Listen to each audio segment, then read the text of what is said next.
Hello my friends, happy 4th of July. Yes, it's the 4th of July. Well, today I snuck out of work, well, last night. After a 13-hour day, I snuck out of work, came home so I can update you guys on what's going on. I know I'm getting lots and lots of comments on my upcoming retirement. I have a problem. I always speak about things or events that might be coming up that are way in the future. Not happening right away. Today I'm going to turn a gift that was brought down by Jim Green, who did some turning with me a couple of weeks ago. He brought me some wild cherry. Very dry piece of wood. It would make somewhat of an interesting natural edge. The bark is intact. It's got a little bit of checking going through this bark area here, as you can see. And initially when I saw it, it's like, easy, I'm going to make it this as the bottom and bring it up, and this will be a regular bowl. And you know, I hate destroying any part of the natural beauty of wood, so it's going to be a natural edge wild cherry bowl.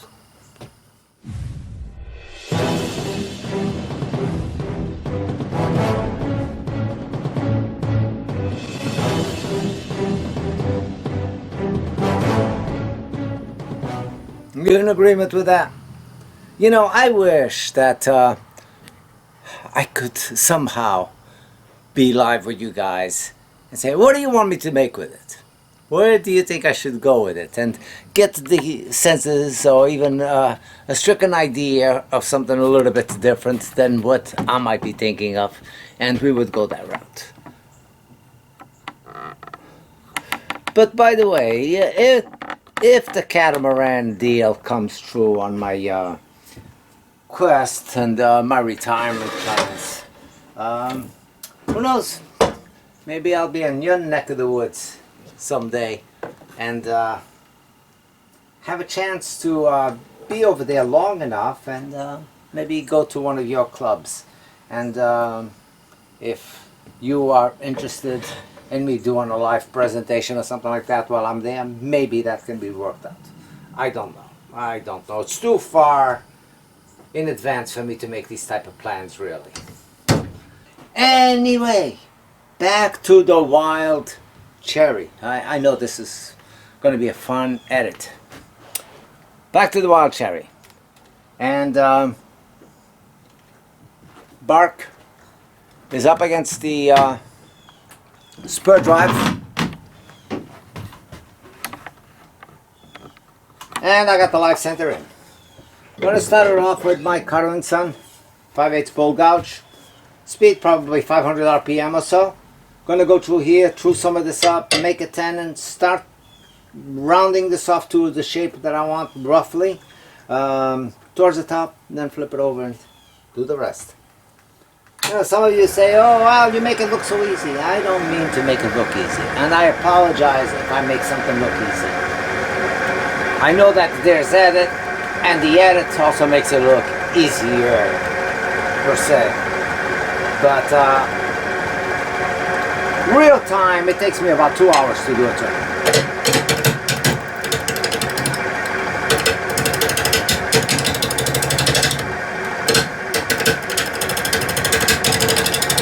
Never be so fixed that you say, well, I learned that the flute has to be on an angle, has to be straight up. Go very slow.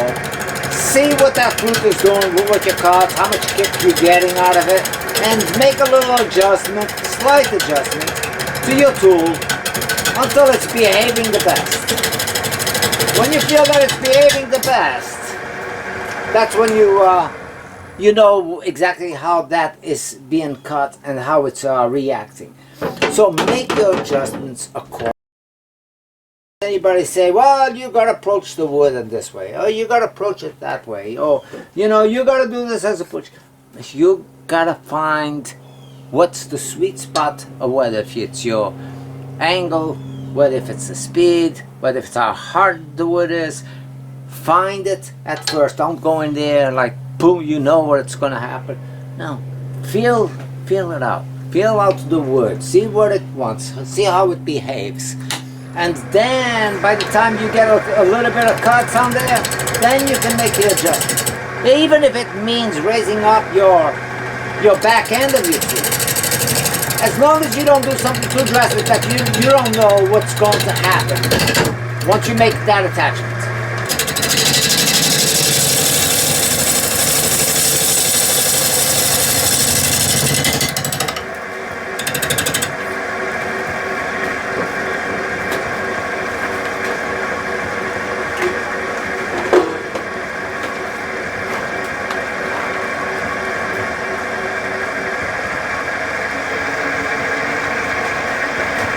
Speed is going at 900 RPM.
Now,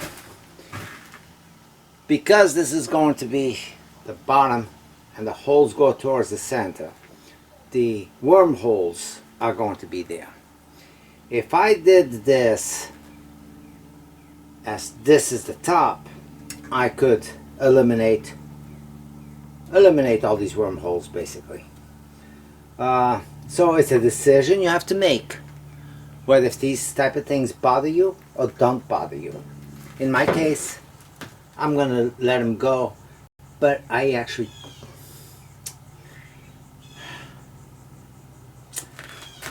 I think because of this character that it has, I probably should focus my attention on creating something different than a bowl, because these holes could actually be used not only as design but as a function. So, nope, it's going to be a natural edge. It keeps telling me it wants to be a natural edge with the holes on the bottom.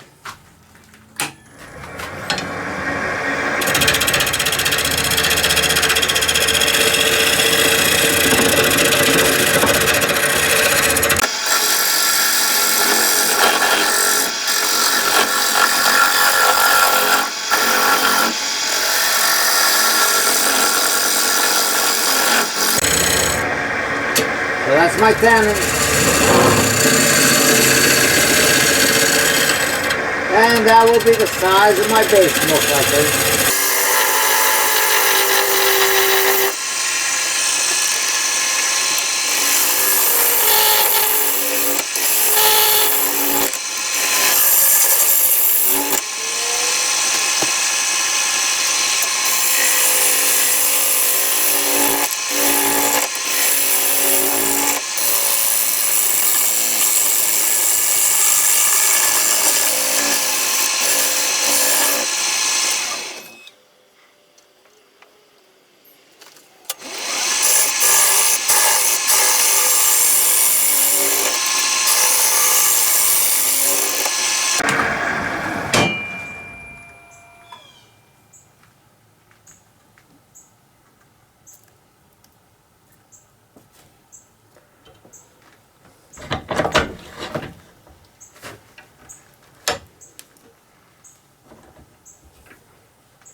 Now when tightening up your chuck on an end grain like this, or side grain, be careful and always be aware that you could split it along the fibers. So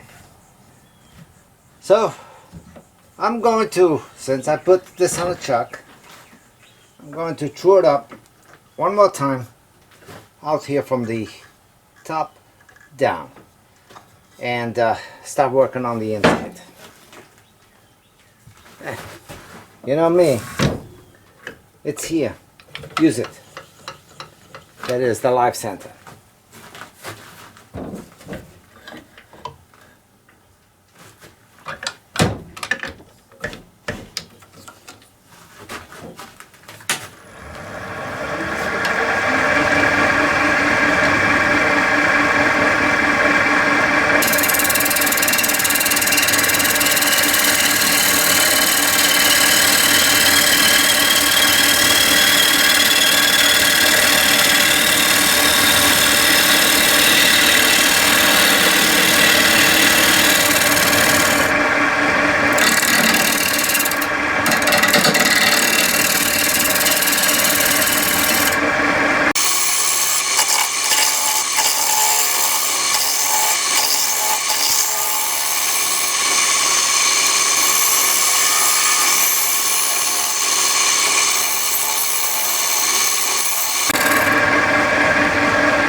So I am turning the ends in a little bit, which is usually not something that I necessarily am very attracted to.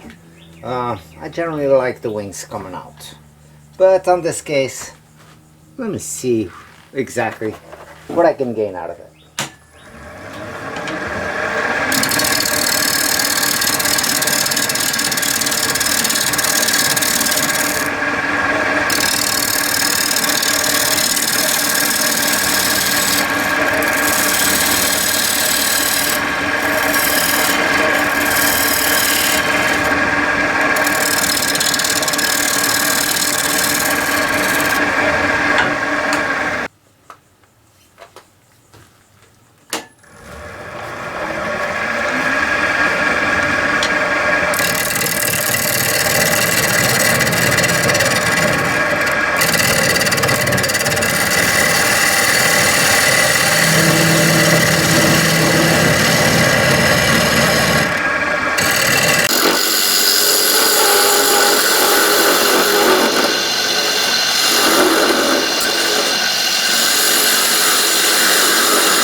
I'm going to go in there with my hollowing tool for a little bit.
as usual, sanded with 80, 120, and I think 300. Now I'm going to go to the fine steel wool. This, I'm going to keep this here. And why am I going to keep that here? Because I want to. Because I got bark here, I got all kinds of stuff, I got a lot of checking in here. So I'm going to keep that as part of the bowl. Now, I do have flex between these parts of the check. And I can either leave it the way it is or fill them up. But because I don't want it to go any further, I need to at least hold it where I don't lose a big chunk of it. Losing a big chunk of this would be somewhat deforming on the piece. But having them there is really not.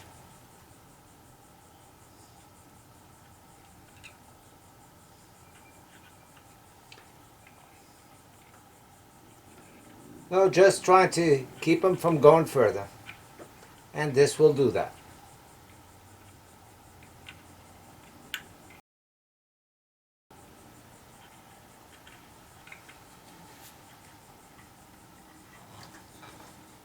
Now to get rid of some of this CA glue, which can be a problem, can be a pain in the butt to get rid of, but with the lathe stop you can get the majority of it. And sanding it.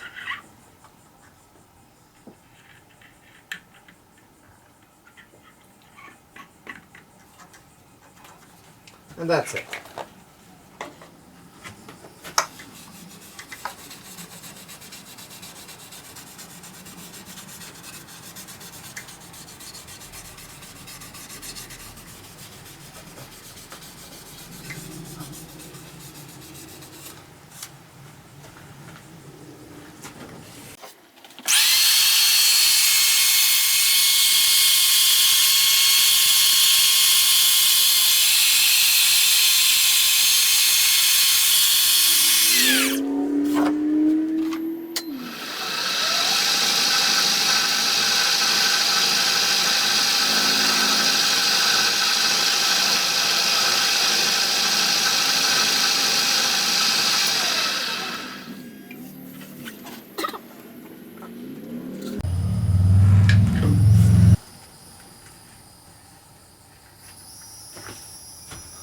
Going to apply some Yorkshire grit.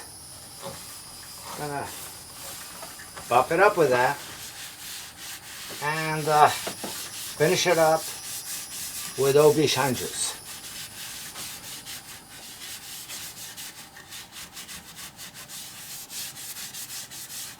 But I mean, why OB shine juice? It's because it's a product that I use and I feel that I get good results. Not saying that it's super results or that it's wow or that it's better or worse or anything of that sort.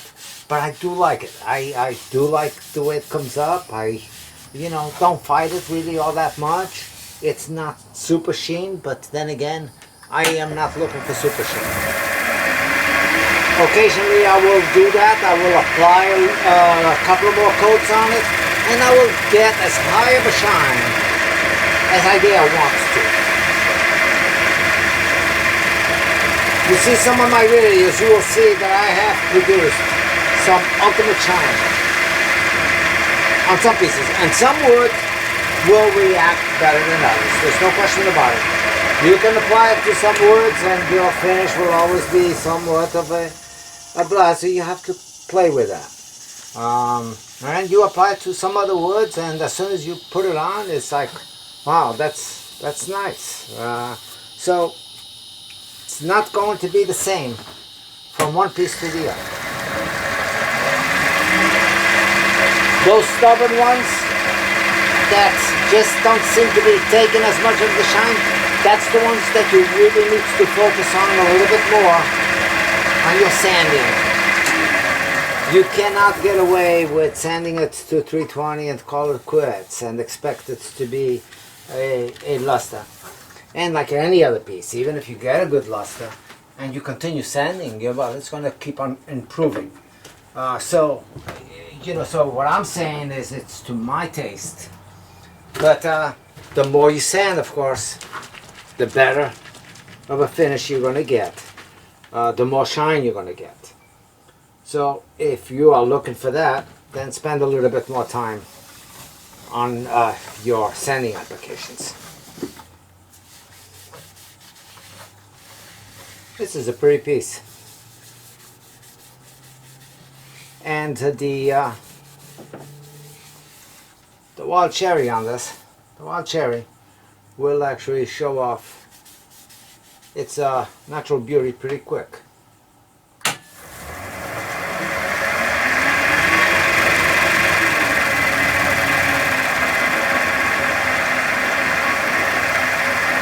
So I apply it, wipe it on, give it a little bit of not the high speed yet. I feel the paper towel getting a little warm. You actually see a little bit of a shine on the paper towel.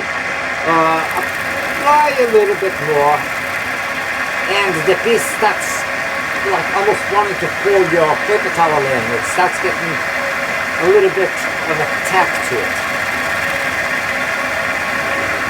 So apply it again at the same speed. A good amount of pressure on your piece. Rub it. Be looking at the reflections on your piece.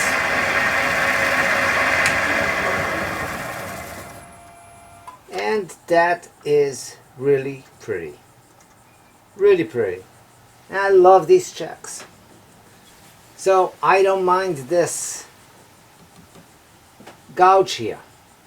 You know, and I got that one here. I don't mind that. It goes with everything else that's going on. You don't want it there. You cut it down further and you take it off. One more time. Now there's been no gaps, no time lapse, no me walking away and letting it dry. It's been a continuous operation from the time that I started applying the, actually from the sanding of the steel wool, applying the CA, sanding with the steel wool, bringing it up to this has been a real time. This process probably has taken me about 5 minutes with the talking that I've been doing.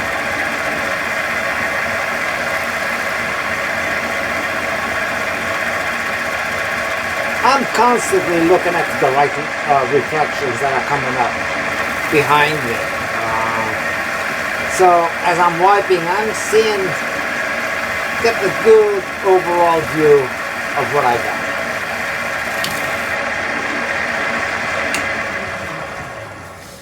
And that good overall view is all I'm going to get because I like this the way it is.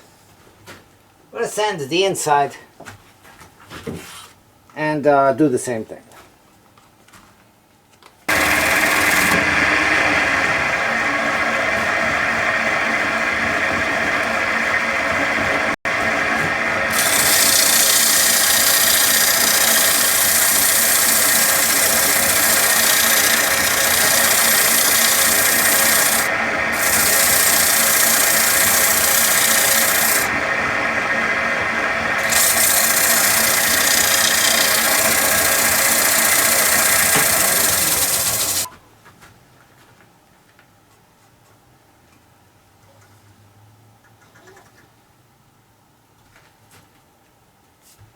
Pretty piece, beautiful finish, and a slightly different in design.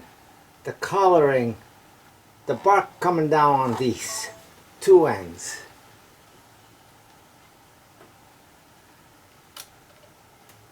The bark coming down these two ends, and these, the heartwood coming up on the opposite ends.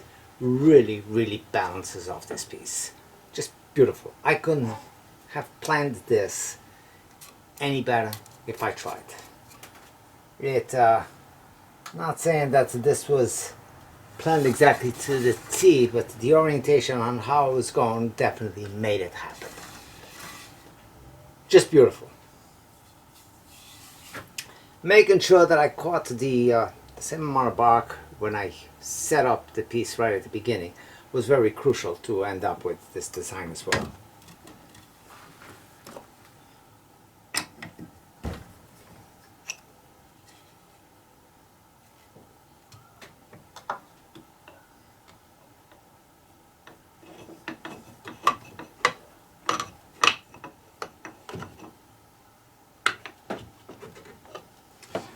So I am just placing it lightly inside the jaws, no pressure whatsoever, just opened up enough for them to make contact with the side.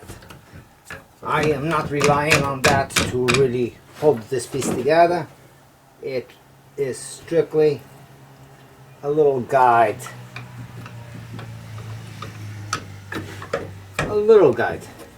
to make this happen. So I'm going to go in here, and I'd love to bring this back down and keep this as the foot, and just undermine the very center. So I'm going to do that. I'm going to do this, not leave this quite as pronounced, work that up a little bit, and that will be part of the foot.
Well, you know, if you come out to your shop with your mind too set up on exactly what you're going to do, sometimes you miss out and you don't create the best that it can be. In this case, I was thinking, all right, I'm going to go with the natural edge, flare out, and and I know it would give me fantastic results, and the pattern that you see here would have been the same. It would have followed up on the inside, but changing it from the ordinary natural edge bowl, and you come up and you do something like this, the design is very different and it's an appealing piece. That, it's still functional, and it just gives you amazing results. The checking that was going through here, all the way through, cherry. Very, very common of cherry for it to check quite a bit.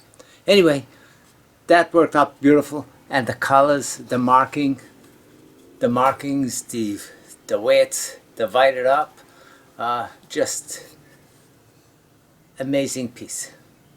Amazing colors. Well, thank you, Jim, for coming over and bringing such beautiful pieces of wood. We'll see you next time, hopefully. Take care. Bye-bye.